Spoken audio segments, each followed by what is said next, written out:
Hello guys, welcome to my channel RG Classes. I am your friend Rimpy Goyal. So guys, आज हम पढ़ने वाले हैं topic organisational structure and span of control. आज हम ये कंप्लीट कर देंगे टॉपिक जो आपका बिजनेस मैनेजमेंट और HRM यूनिट है कॉमर्स की, उसका ये हम आज सेकंड पॉइंट पूरा कंप्लीट कर देंगे. हमने यहाँ पर 1 कंसेप्ट सीरीज़ चलाई है, हम डेली का एक कॉन्सेप्ट कंप्लीट कर देंगे. अगर एक यूनिट में आपके 10 पॉइंट्स है तो आपका 10 डेज़ में एक यूनिट पूरा कंप्लीट हो जाएगा. कहने का मतलब ये है, ठीक है. तो धीरे धीरे आपकी सारी यूनिट्स विद नोट्स आपके पास होगी, कंप्लीट हो जाएगी. तो आप फर्स्ट टाइम अगर चैनल पर आए हैं तो सब्सक्राइब ज़रूर कीजिए चैनल को, एंड साथ ही साथ लाइक देकर मुझे मोटिवेट कीजिए, एंड अपना कमेंट ज़रूर डालिए अगर आपको अच्छा लग रहा है video. So friends, organisational structure का कंप्लीट कॉन्सेप्ट पढ़ने से पहले हमें पता होना चाहिए इसका मतलब. देखिए फ्रेंड्स, हर एक स्कूल का अलग अलग रूल एंड रेगुलेशन होता है. ओके, हर एक स्कूल का स्ट्रक्चर अलग होता है. राइट, सिमिलरली हर एक ऑर्गेनाइजेशन का भी स्ट्रक्चर अलग होता है. ऑर्गेनाइजेशनल स्ट्रक्चर कभी भी यूनिवर्सल नहीं होता. ये कुछ बेसिक चीज़ें हैं जिसमें से क्वेश्चंस बन सकते हैं. ऑर्गेनाइजेशनल स्ट्रक्चर कभी भी यूनिवर्सल नहीं होता. हर एक ऑर्गेनाइजेशन का जो जॉब है, जो वर्क है, वो अलग अलग होता है. इसीलिए उनका स्ट्रक्चर भी अलग होगा. जैसा स्ट्रक्चर होगा वैसी अथॉरिटीज़ होगी, वैसे रिस्पॉन्सिबिलिटीज़ होगी. आगे जब हम पढ़ेंगे एक एक स्ट्रक्चर को तो आपको चीज़ें क्लियर हो जाएंगी. ठीक है friends. And most important friends, यहाँ पर मैं आपको एक एग्जाम्पल देती हूँ. जैसे फॉर एग्जाम्पल कुछ कंपनीज ऐसी है, जब उन्होंने प्लानिंग करी तो उन्होंने प्लानिंग में ये डिसाइड किया कि हम मल्टीपल प्रोडक्ट्स को मैन्युफैक्चर करेंगे. तो जब वे कंपनी ऑर्गेनाइजिंग स्टेप पर आएगी अपने, तो ऑर्गेनाइजिंग स्टेप पर वो फंक्शनल स्ट्रक्चर नहीं करेगी. यानी जैसा उनका ऑब्जेक्टिव होगा वैसा ही वे एक स्ट्रक्चर तैयार करेगी अपनी ऑर्गेनाइजेशन के अंदर. ठीक है. ऐसे ही फॉर एग्जाम्पल जो कंपनी मल्टीपल प्रोडक्ट्स मैन्युफैक्चर करती है वो कंपनी अपना डिविजनल ऑर्गेनाइजेशनल स्ट्रक्चर प्रिपेयर करेगी, ना कि फंक्शनल ऑर्गेनाइजेशन.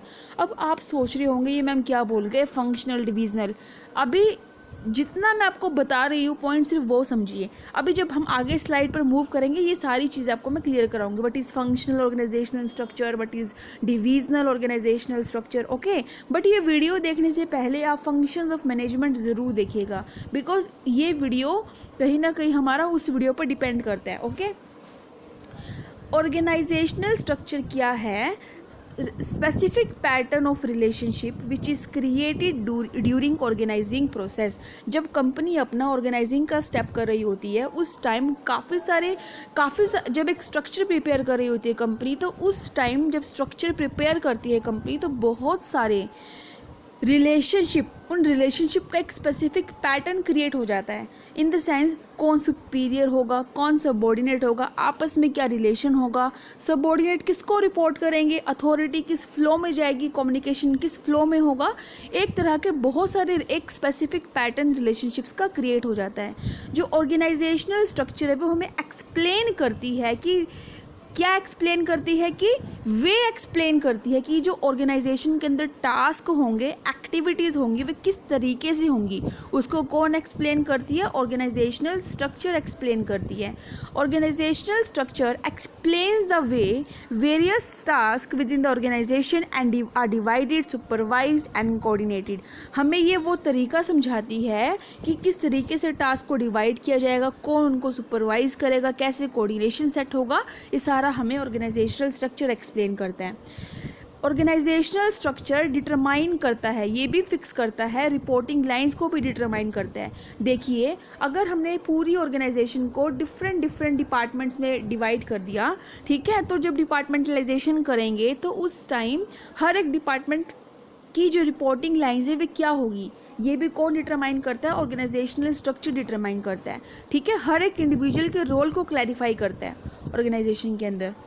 फॉर एग्जाम्पल यहाँ पर आप ये चार्ट देख रहे हैं, एक फ्लो चार्ट देख रहे हैं. ये सबसे बड़ा मैनेजर है जो हर एक चीज़ को हैंडल करते हैं। अब इसके अंडर बहुत सारे डिपार्टमेंट्स आप लगा लीजिए, डिज़ाइन का, प्रोडक्शन का, परचेजिंग का, ये हर एक डिपार्टमेंट के डायरेक्टर है, ठीक है। अब प्रोडक्शन के अंडर भी कुछ लोग काम करेंगे, फिर सिमिलरली मैकेनिकल मैनेजर जो है उसके अंडर भी 3 लोग काम करेंगे, है ना। तो ये क्या है, पूरा एक स्ट्रक्चर है। ये स्ट्रक्चर हमें क्या एक्सप्लेन कर रहा है कि जो इंजीनियर है वह सीनियर इंजीनियर को रिपोर्ट करेगा, senior engineer principal system engineer को रिपोर्ट करेगा, देन मैकेनिकल को, देन प्रोडक्शन को, देन फैक्ट्री को, है ना। ये पूरा स्ट्रक्चर हमें क्या एक्सप्लेन कर रहा है, बताइए कि कौन किसका सुपीरियर है, कौन किसका सबॉर्डिनेट है, कौन किसकी क्या रिस्पॉन्सिबिलिटी है, क्या अथॉरिटी है, कौन किसको रिपोर्ट करेगा, कैसे कम्युनिकेशन होगा। ये जो कम्युनिकेशन आप देख रहे हैं टॉप टू बॉटम आप देख रहे हैं, ओके। तो फ्रेंड्स, ये सारा का सारा क्या है, ऑर्गेनाइजेशनल स्ट्रक्चर है। आप ऑर्गेनाइजेशनल स्ट्रक्चर को कंपनी का विजुअल डायग्राम भी कह सकते हैं, ठीक है। प्लानिंग में हम सिर्फ इमेजिन करते हैं, चीज़ों को समझते हैं कि क्या करना है, कैसे करना है, कब करना है, क्या ऑब्जेक्टिव सेट करना है, कैसे अचीव करना है, क्या स्ट्रक्चर हमें, जैसा जो भी हम ऑब्जेक्टिव डिसाइड करेंगे उसके अकॉर्डिंग स्ट्रक्चर प्रिपेयर करेंगे। तो सारी चीज़ें प्लानिंग एक पेपर वर्क होता है। लेकिन ऑर्गेनाइजेशन में जो हमने प्लानिंग की थी, जो ब्लूप्रिंट प्रिपेयर किया था, उसको रियलिटी में कन्वर्ट करते हैं, ओके। ऑर्गेनाइजेशनल स्ट्रक्चर हमें क्या एक्सप्लेन करेगा कि एम्प्लॉयज़ क्या काम करेंगे, किसको रिपोर्ट करेंगे, और डिसीजंस कैसे फ्लो लिए जाएंगे बिजनेस के अंदर, और वे कैसे फ्लो होंगे ऑर्गेनाइजेशन के अंदर, डिसीजंस कैसे लिए जाएंगे, अगर डिसीजंस ले लिए गए तो उसको कम्युनिकेट कैसे किया जाएगा। ये तीनों ही चीज़ें हमें ऑर्गेनाइजेशनल स्ट्रक्चर एक्सप्लेन करता है। अब देखिए फ्रेंड्स, 10 तरह की हमारी ऑर्गेनाइजेशनल स्ट्रक्चर होती है। आपका वैसे नेट के एग्ज़ाम के पॉइंट ऑफ व्यू से इसमें आपका एक फॉर्मल भी आता है, एक इनफॉर्मल भी आता है। ये मोस्ट इम्पॉर्टेंट है, ये हम लास्ट में करेंगे वीडियो के, ठीक है। बट एग्जामिनर का कुछ भी भरोसा नहीं है, बिकॉज जितना मैंने पेपर को समझा है, प्रीवियस ईयर में आपके इनमें से भी क्वेश्चंस आ जाते हैं। क्वेश्चन कैसे आएंगे, आपको एक सिचुएशन दे देंगे और कहा जाएगा कि आप बताइए कि कौन सा स्ट्रक्चर है, ठीक है। तो इसलिए जब तक आपको चीज़ों के बारे में क्लैरिफिकेशन नहीं होगी, कॉन्सेप्ट क्लियरेंस नहीं होगी, तो आप एलिमिनेशन मेथड का भी यूज़ नहीं कर सकते। कई बार क्या होता है, हमें क्वेश्चन में 4 ऑप्शन गिवन होते हैं। अगर आपने इन सब के बारे में थोड़ा बहुत भी पढ़ के गए हो और आपके माइंड में कॉन्सेप्ट क्लियर है, तो आप एलिमिनेशन मेथड को यूज़ कर सकते हैं। आपसे पूछ लिया गया, मान लीजिए फंक्शनल ऑर्गेनाइजेशनल स्ट्रक्चर, आपने उसको नहीं पढ़ा, ठीक है, अगर तो आपको क्वेश्चन अटैम्प्ट करना डिफ़िकल्ट हो जाएगा। लेकिन अगर मान लीजिए आप ये पढ़ के गए हो, इससे रिलेटेड क्वेश्चन आ गया और आपको लगता है कि हाँ मैंने इसके बारे में पढ़ा था, मुझको ये 2 क्वेश्चन तो एब्सोल्युटली गलत लग रहे हैं, तो वहाँ पर आप अगर आपको 4 में से 3 ऑप्शन गलत लगते हैं तो आपको ऑटोमेटिक उसका आंसर मिल जाएगा। दैट इज़ एलिमिनेशन मेथड, है ना। तो आप हर एक चीज़ को पढ़ के जाइए और वो चीज़ें आपको मैं कराऊंगी, ठीक है। तो हम सबसे पहले मूव करते हैं फंक्शनल ऑर्गेनाइजेशनल स्ट्रक्चर पर। इसको हम फंक्शनल डिपार्टमेंटलाइजेशन भी कहते हैं। ये सबसे सिंपल और सबसे यूज़ होने वाला स्ट्रक्चर है ऑर्गेनाइजेशन के अंदर।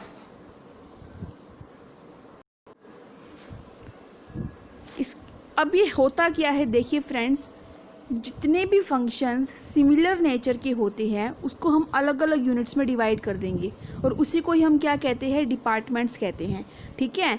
जब हम पूरे ऑर्गेनाइजेशन का काम स्मॉल पार्ट्स में डिवाइड कर देंगे तो उससे हमें क्या अचीव होगा, उससे हमें बेनिफिट ऑफ स्पेशलाइजेशन अचीव होगा। In other words, functional organisation division of work पर बेस है, ठीक है।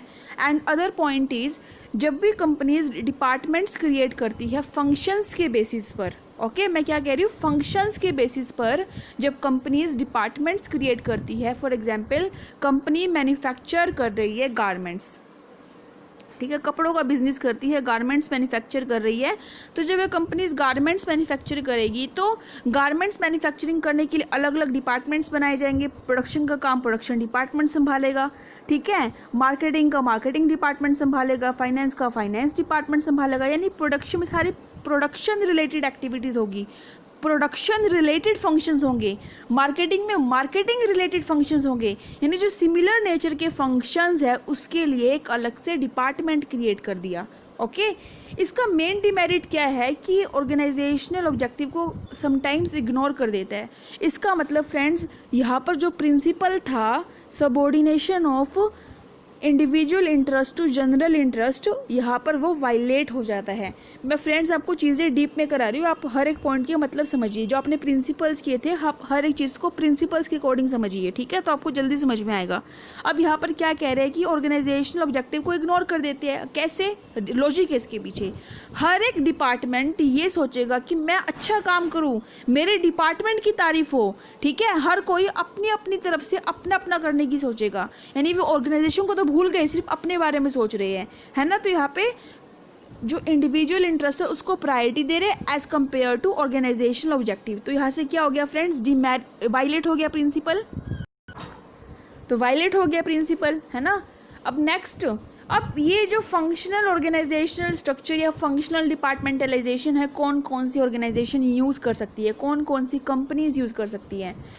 पहली बात, वो जो बिजनेस है लार्ज स्केल पर होना चाहिए, जहाँ पर स्पेशलाइजेशन अचीव करना मेन मकसद हो, ठीक है। जहाँ पर हम अथॉरिटी को डिसेंट्रलाइज कर सके, इट मीन्स जो लेस इम्पॉर्टेंट डिसीजंस है हम उनको हैंड ओवर कर दें डिपार्टमेंट्स को कि वो डिसीजंस ले सकते हैं। जहाँ पर सिर्फ एक ही प्रोडक्ट मैन्युफैक्चर हो, वहाँ पर हम इस फंक्शनल ऑर्गेनाइजेशनल स्ट्रक्चर को ऑप्ट करते हैं।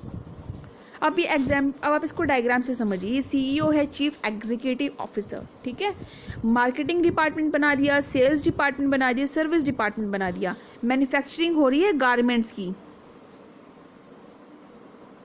ठीक है फ्रेंड्स। मैन्युफैक्चरिंग किसकी हो रही है? गारमेंट्स की मैन्युफैक्चरिंग हो रही है। अब इस गारमेंट्स की मैन्युफैक्चरिंग के लिए बहुत सारे फंक्शंस करने होंगे, अलग अलग फंक्शंस करने होंगे। जो सिमिलर नेचर के फंक्शंस थे उनको हमने एक एक डिपार्टमेंट में डिवाइड कर दिया है। मार्केटिंग के फंक्शंस मार्केटिंग डिपार्टमेंट करेगा, सेल्स के फंक्शन सेल्स डिपार्टमेंट करेगा, सर्विस के फंक्शन सर्विस डिपार्टमेंट करेगा, ठीक है। अब मार्केटिंग डिपार्टमेंट में भी कुछ लोग काम करेंगे जो मार्केटिंग डिपार्टमेंट का जो मैनेजर है उसको रिपोर्ट करेंगे, एंड जो मार्केटिंग मैनेजर है वो सीईओ को रिपोर्ट करेगा। तो यहाँ पर वर्टिकल रिलेशन है, क्या कैसा फ्लो है? वर्टिकल फ्लो है, टॉप से बॉटम में अथॉरिटी, इसको हम सेंट्रलाइज्ड भी कहते हैं, ठीक है। सेंट्रलाइज्ड स्ट्रक्चर भी कहते हैं, जिसमें टॉप से लेके बॉटम तक चीज़ें फ्लो करती हैं। So I hope this is clear now. अब हम नेक्स्ट मूव करेंगे डिविजनल ऑर्गेनाइजेशनल स्ट्रक्चर। फ्रेंड्स, इसको हम प्रोडक्ट बेस्ड डिविजनल स्ट्रक्चर भी कहते हैं। यहाँ पर कंपनी ऑर्गेनाइजेशन जब अपने होल वर्क को डिवाइड करती है ना, तो यहाँ पर वे प्रोडक्ट के बेसिस पे अपने कंपनी को डिवाइड करती है। यहाँ पर डिपार्टमेंट्स क्रिएट नहीं किए जाते, यहाँ पर हर एक प्रोडक्ट का अलग से डिवीज़न क्रिएट कर दिया जाता है। अब कैसे? ध्यान से सुनिएगा। ये फॉर एग्जांपल देखिए, पहले हम थियोरी पढ़ते, each division is dedicated to a particular product. देखिए, अब कंपनी मोर देन यानी 2 से ज़्यादा कंपनीज प्रोडक्ट मैन्युफैक्चर करती है, तो कंपनीज यहाँ पर डिपार्टमेंट्स क्रिएट नहीं करेगी। कंपनी अपने पूरे ऑर्गेनाइजेशन को प्रोडक्ट के बेसिस पर डिवाइड कर देगी। हर एक प्रोडक्ट का अलग से डिवीज़न ओपन किया जाएगा, ठीक है, जिससे कि हर एक प्रोडक्ट को लेकर क्विक डिसीजन लिया जा सके। लेकिन जो अलग अलग डिवीज़न्स क्रिएट किए गए हैं प्रोडक्ट्स को लेकर, उनके बीच में जो डिविजनल के जो हेड्स होंगे, जो मैनेजर्स होंगे, उनके बीच में कॉन्फ्लिक्ट्स अराइज होने के चांसेस हो सकते हैं। फंक्शंस के अंदर डुप्लिसिटी आ सकती है। इसको हम समझेंगे एग्जाम्पल से। देखिए फ्रेंड्स, कंपनी 3 तरह के गुड्स बनाती है, इलेक्ट्रॉनिक से रिलेटेड, होम गुड्स से रिलेटेड, यमी स्नैक्स से रिलेटेड। कंपनीज 3 तरह के गुड्स बनाती है। अब फ्रेंड्स देखिए, जो इलेक्ट्रॉनिक डिवीज़न का जो प्रोडक्ट है उसको बनाने के लिए हमें बहुत सारे फंक्शंस करने होंगे। Marketing related function, sales related function, service related function, finance related function, right. अब हमने इस प्रोडक्ट के अलग अलग डिपार्टमेंट्स बना दिए। समझ रहे हो? मेरे बात को समझो आप। ऐसे कंपनी अब होम गुड्स में भी डील करती है, तो कंपनी ने उससे रिलेटेड भी डिपार्टमेंट्स बना दिए। कंपनी स्नैक्स में भी डील करती है, तो कंपनी ने उससे रिलेटेड भी डिपार्टमेंट्स बना दिए। इट मीन्स यहाँ पर जो कंपनी अपनी जब कंपनी अपने वर्क को डिवाइड करती है, अपने ऑर्गेनाइजेशन का स्ट्रक्चर तैयार करती है, वे प्रोडक्ट्स के बेसिस पे करती है, ठीक है। ये जो ऑर्गेनाइजेशन है उनके लिए सूटेबल, ये जो स्ट्रक्चर है उनके लिए सूटेबल है जो मल्टीपल गुड्स प्रोड्यूस करते हैं, मल्टीपल प्रोडक्ट्स प्रोड्यूस करते हैं, जहाँ पर अलग अलग टेक्नोलॉजी का यूज़ किया जाता है, और जो बिज़नेस है बहुत ज़्यादा बड़ा है। अब फ्रेंड्स देखिए, इलेक्ट्रॉनिक गुड्स बनाने के लिए अलग तरह का मेथड यूज़ होगा, अलग टेक्नोलॉजी यूज़ होगी। ऐसे ही सिमिलरली होम गुड्स बनाने के लिए अलग मेथड्स यूज़ होंगे, यम्मी स्नैक्स बनाने के लिए अलग मेथड्स यूज़ होंगे। तो आई होप आप समझ पा रहे हैं, जब हम पूरी ऑर्गेनाइजेशन को प्रोडक्ट के बेसिस पर डिवाइड करते हैं तो उसको हम क्या कहते हैं, डिविजनल ऑर्गेनाइजेशनल स्ट्रक्चर कहते हैं।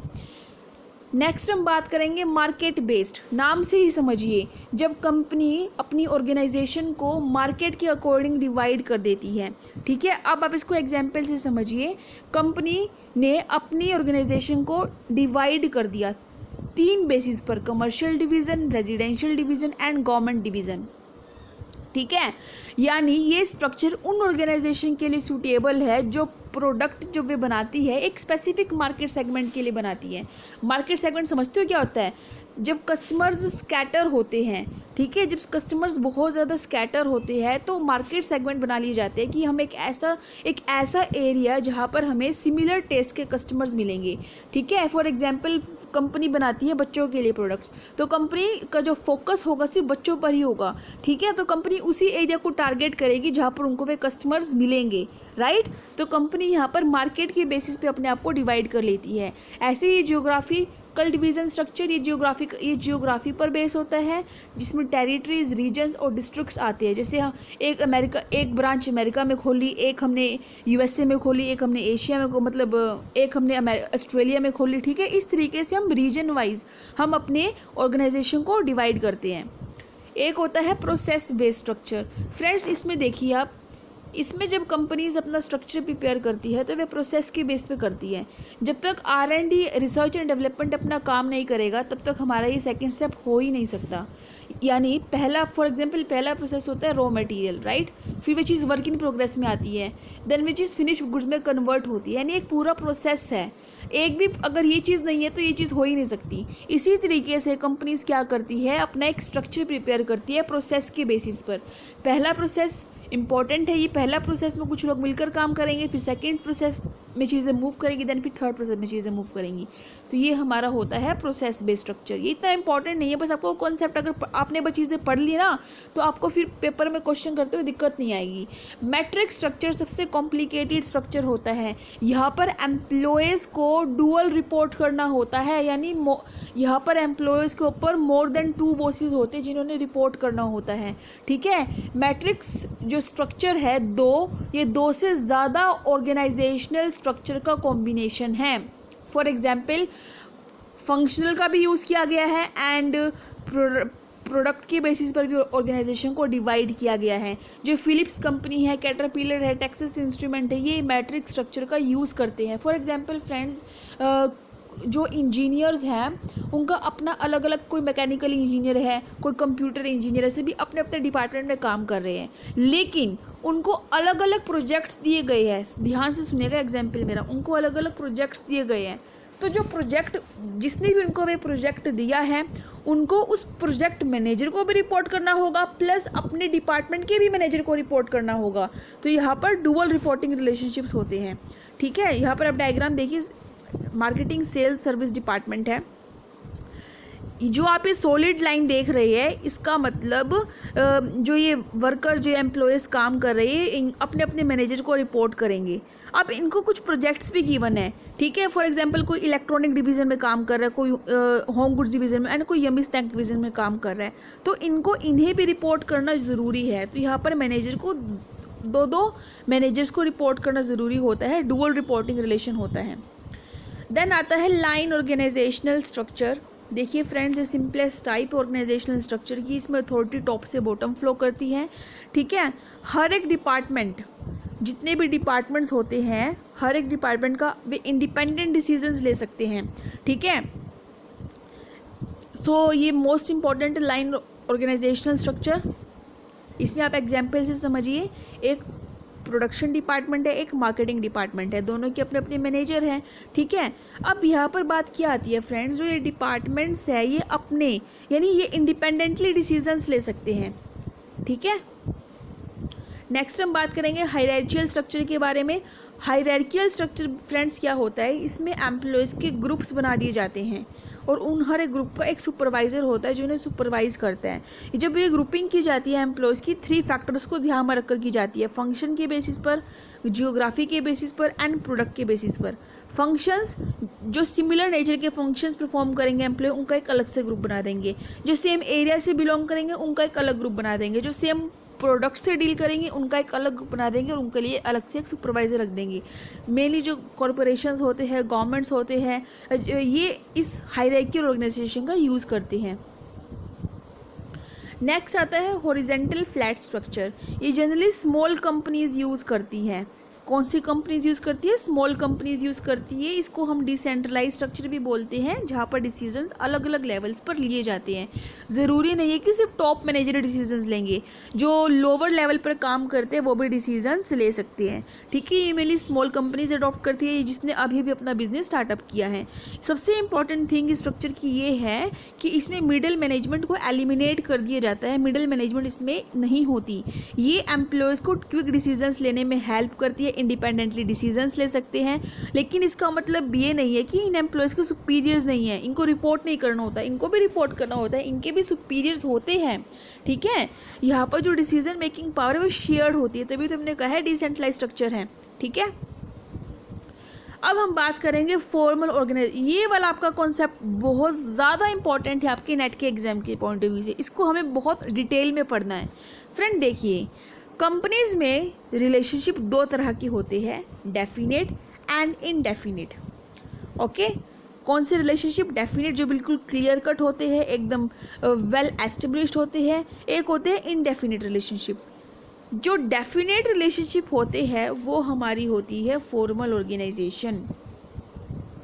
देखिए, फॉर्मल ऑर्गेनाइजेशन वो ऑर्गेनाइजेशन होती है जिसमें रिस्पॉन्सिबिलिटीज़, अथॉरिटीज़, सुपीरियर सबॉर्डिनेट का आपस में रिलेशनशिप, ठीक है, सब कुछ बिल्कुल क्लियरली डिफाइंड होता है। ठीक है, आगे हम हर एक पॉइंट को डिटेल में पढ़ेंगे। ये कैरेक्टरिस्टिक्स है फ्रेंड्स। ठीक है, हम हर एक चीज़ को डिटेल में पढ़ेंगे।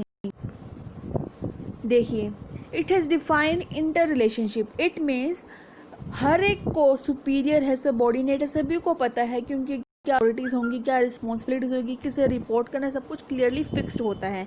जो फॉर्मल ऑर्गेनाइजेशन होती है वे रूल्स और प्रोसीजर्स पर बेस होती है। जो आपके स्कूल्स होते हैं ना, वे आपके फॉर्मल ऑर्गेनाइजेशन के अंदर आते हैं, स्कूल्स, कॉलेजेस, जिसमें हर एक टीचर को पता है कि हमें प्रिंसिपल को जवाब देना है, स्टूडेंट्स को पता है हमें टीचर से कम्युनिकेट करना अगर कुछ भी नहीं आया। तो ये सारी चीज़ें किस में आती हैं? हमारी फॉर्मल ऑर्गेनाइजेशन में आती हैं, जहाँ पर कुछ रूल्स एंड प्रोसीजर्स होते हैं जो ऑब्जर्व करने ज़रूरी होते हैं। ये डिवीज़न ऑफ वर्क पर बेस होती हैं।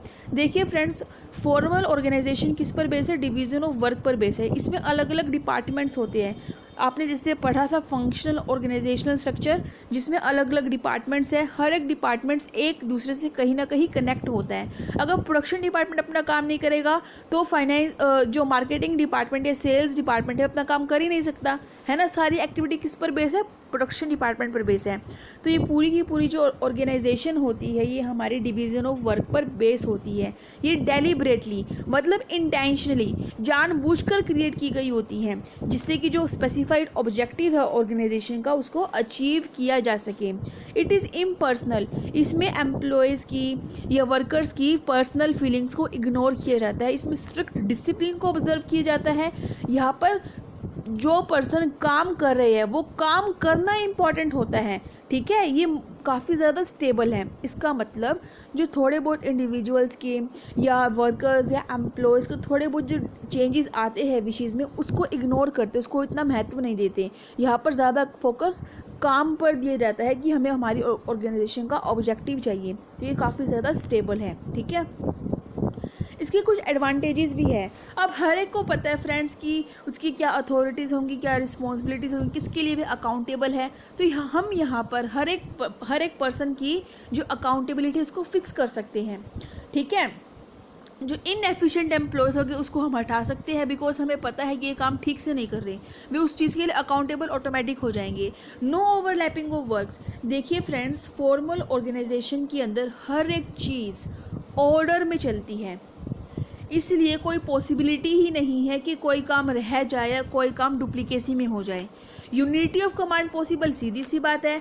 एक मैनेजर होगा, एक मैनेजर के अंडर 10 जने काम कर रहे हैं, 15 बंदे काम कर रहे, यानी जो एक ग्रुप है वर्कर्स का, एम्प्लॉयज़ का, उसको सिर्फ एक बॉस ही संभालेगा। यूनिटी ऑफ कमांड के प्रिंसिपल को यहाँ पर फॉलो किए जाते हैं।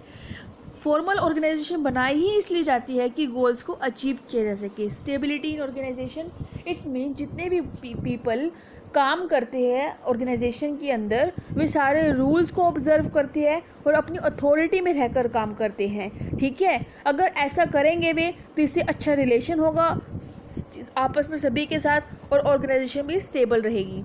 ओके, नेक्स्ट हम मूव करेंगे इनफॉर्मल ऑर्गेनाइजेशन पे।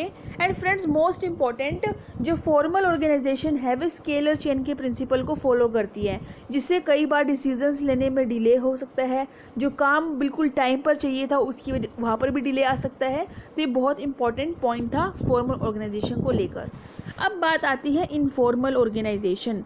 ठीक है, इसमें देखिए फ्रेंड्स, इनफॉर्मल ऑर्गेनाइजेशंस वो होती हैं, जैसे फॉर एग्जांपल आपने कंपनी ज्वाइन करी। आप इमेजिन कीजिए आपने कंपनी ज्वाइन करी, आपका फर्स्ट डे था। ठीक है, जैसे जैसे आप कंपनी में जाने लग जाओगे, अपना काम संभालोगे, आपकी फ्रेंडशिप बढ़ने लग जाएगी अपने कलीग्स के साथ। ठीक है, आपकी म्यूचुअल अंडरस्टैंडिंग इंक्रीज हो जाएगी। तो जो आपका रिस्पॉन्सिबिलिटी है ऑर्गेनाइजेशन को लेकर वो है फॉर्मल ऑर्गेनाइजेशन के अंदर आएगा, लेकिन जो आपके रिलेशंस बने अपने कलीग्स के साथ वो आपका किस में आएगा, इनफॉर्मल में आएगा। हम इसको नेचुरल ग्रुपिंग भी कहते हैं, बिकॉज फ्रेंड्स जब हम कहीं पर काम करते हैं, फ्रेंडशिप होना, ठीक है, एक अच्छी अंडरस्टैंडिंग होना नेचुरल है, राइट। तो इसको हम नेचुरल ग्रुपिंग भी कहते हैं पीपल की, जो वर्क सिचुएशन पर हो जाती है। ये ऑटोमेटिकली होता है, इसको डेलिबरेटली यानी जानबूझकर किसी से अच्छा बनना या जानबूझकर उससे फ्रेंडशिप करना नहीं होता। ये ऑटोमेटिकली जब आपके थॉट्स आपस में मिलने लग जाएंगे तो ऑटोमेटिकली आपके वे कलीग्स के साथ आपकी एक अच्छी अंडरस्टैंडिंग बन जाएगी। आपका कोई डेलिबरेटली यहाँ पर कोई पर्पस नहीं होता। ओके, ये किसी रूल या प्रोसीजर पर बेस नहीं होता। जब आप मान लीजिए आप स्कूल में आप लगा लीजिए, आपका कोई फ्रेंड सर्कल लगा लीजिए, क्या वहाँ पर आप कोई रूल्स के अकॉर्डिंग अपने ग्रुप को चलाते हैं? बिल्कुल भी नहीं। आपका एक फ्रेंडली रिलेशन है, कोई रूल्स या किसी प्रोसीजर पर बेस नहीं है, वे सोशल रिलेशनशिप पर बेस है। यहाँ पर कम्युनिकेशन डिफाइन नहीं होती, वे किसी भी डायरेक्शन में मूव कर सकती है। ओके, बट समटाइम्स र्यूमर्स भी क्रिएट, अफवाहें फैलने लग जाती है। अफवाहें कैसी? सभी मिलकर, कलीग्स वगैरह मिलकर आपस में केयरलेसली बात करते हैं। ठीक है, कई बार जब वे मान लीजिए कोई बात कर रहे हैं आपस में कलीग्स मिलकर कि मुझे मेरे बॉस ने ये कहा, तो जो बॉस ने उसको कहा जब वे किसी दूसरे पर्सन को ट्रांसफ़र करेगा तो वे बात कुछ ना कुछ मिर्च मसाला बना, कहते नहीं है मिर्च मसाला। जब भी हम किसी को कोई बात बोलते हैं हम एग्जैक्ट वही वर्ड यूज़ करके उसको नहीं बोल सकते। जब भी आप किसी दूसरे पर्सन की बात किसी अदर पर्सन को बताओगे तो उसमें कुछ ना कुछ आप ऐड करके ही बताओगे। उसे कहते हैं र्यूमर्स, वे अफवाहें फैलना स्टार्ट हो जाती हैं। यहाँ पर जो लीडर होता है वे इलेक्टेड होता है। जब आपका एक अच्छा सर्कल बन गया तो आप अपना लीडर बनाओगे कि हाँ हमारे ग्रुप का लीडर ये होगा। तो सारे के सारे जो आपने देखी है ये किस में आते हैं? ये हमारे इनफॉर्मल ऑर्गेनाइजेशन के अंदर आते हैं। लास्ट हम पढ़ेंगे स्पैन ऑफ कंट्रोल के बारे में।